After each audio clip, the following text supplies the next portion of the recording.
Olá, meus queridos alunos, vamos a partir de agora estudar mais uma das civilizações antigas da história. E hoje a gente vai trabalhar, e nas próximas aulas a gente vai trabalhar quem, assim, quem sabe, uma das mais importantes, que trouxe assim que nos traz tanto aprendizado nos dias de hoje e é uma sociedade simplesmente fascinante. A gente está falando do Egito.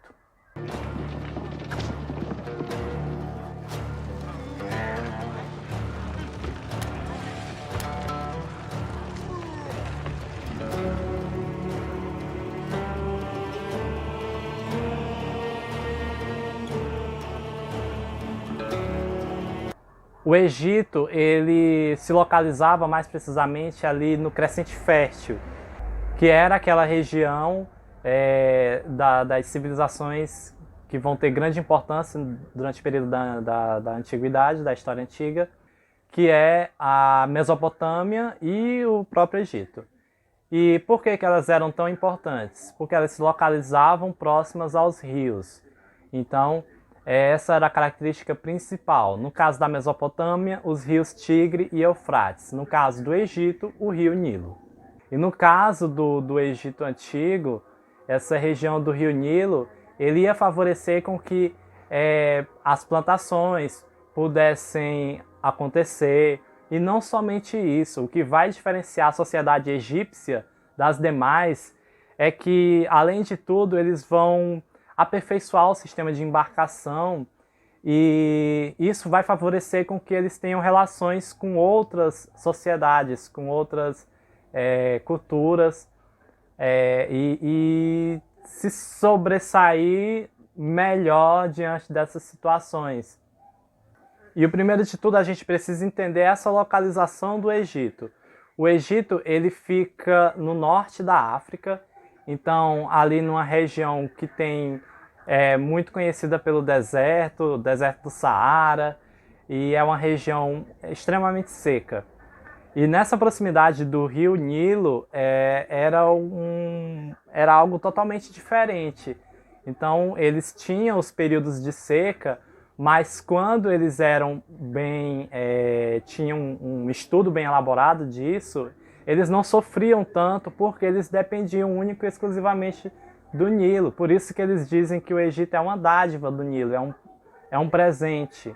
Então tudo lá se desenvolvia em razão das águas.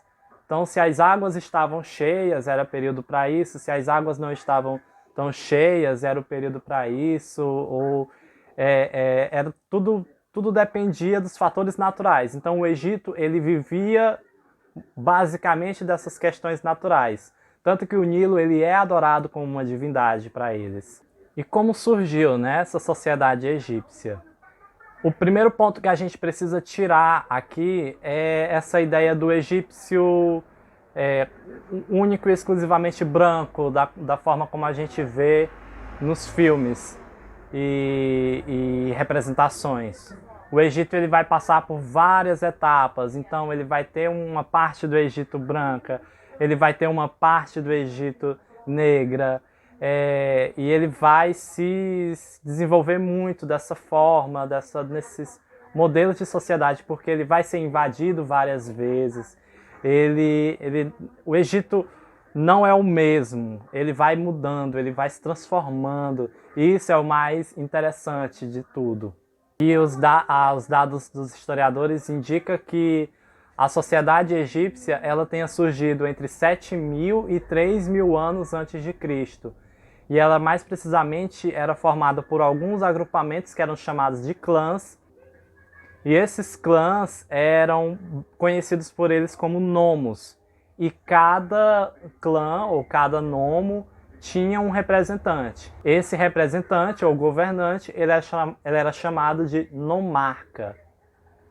Ao longo do tempo, esses clãs e essas terras elas vão se unir, elas vão se unificar e vão formar esse Egito.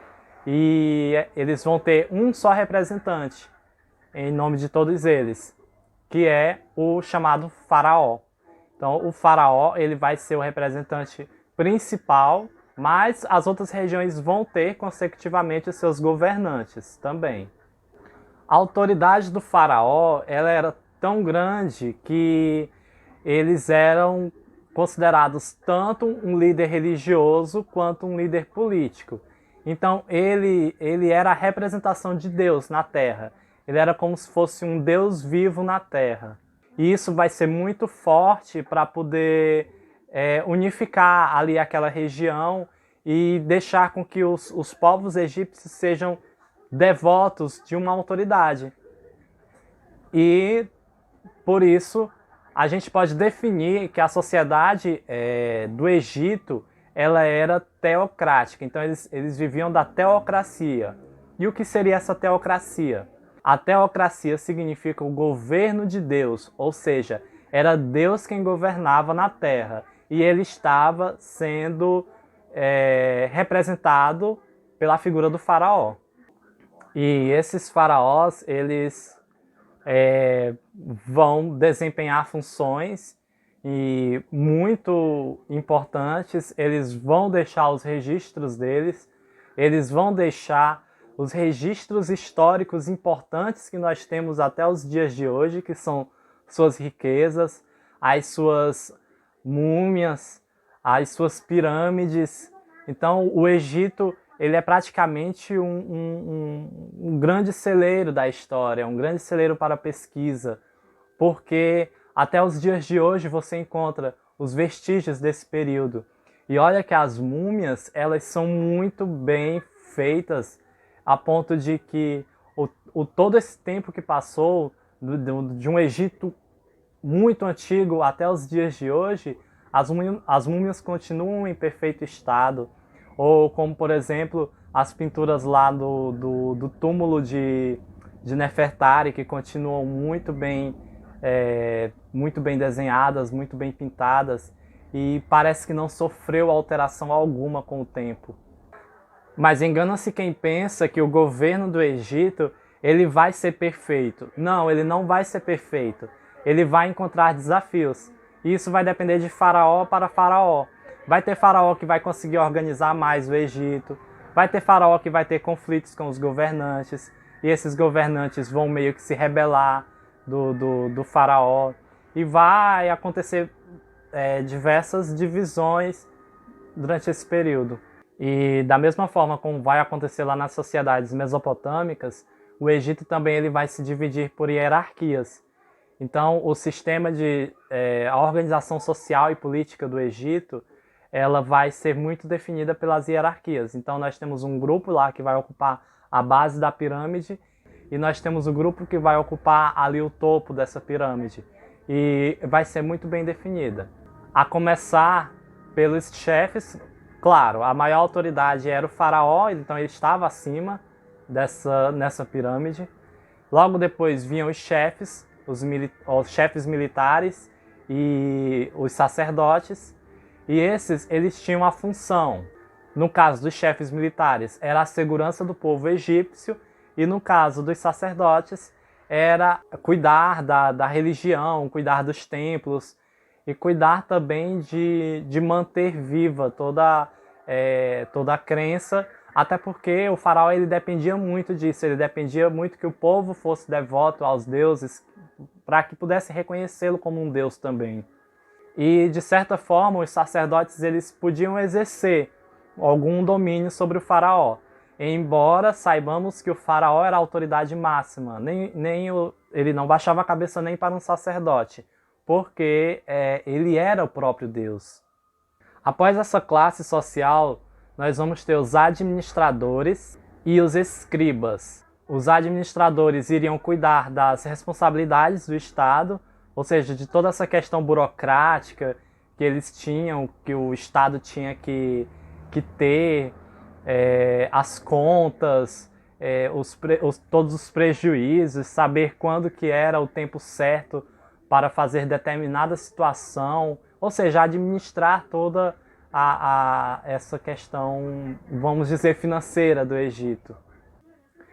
E os escribas, que eram aqueles que sabiam ler, sabiam escrever, então eles tinham você sabe que a leitura e a escrita não era uma coisa para qualquer pessoa ali. Então, tinha um determinado grupo que sabia mexer com isso.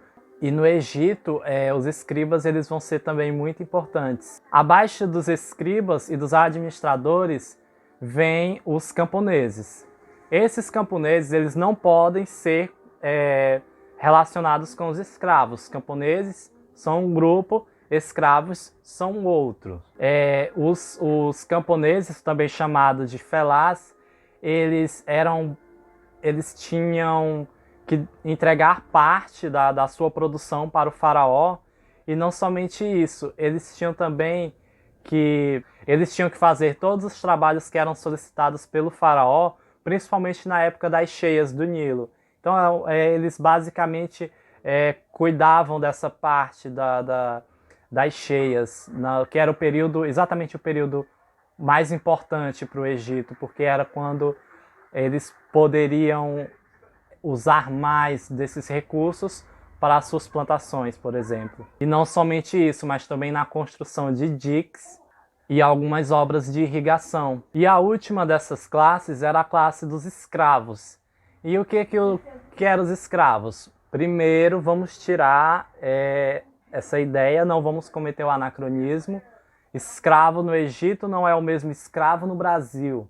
Os escravos egípcios eles eram diferentes. Lembre-se que o Egito ele era uma terra próspera na época e ele recebia muitos estrangeiros. Então esses estrangeiros eles vinham e eles tinham que prestar serviço para os povos egípcios.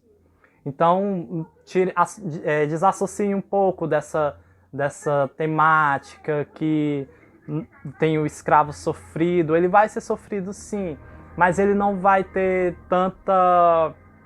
Claro, também depende da época, como eu disse, vai depender de faraó para faraó, vai depender de cada parte dessa história do Egito.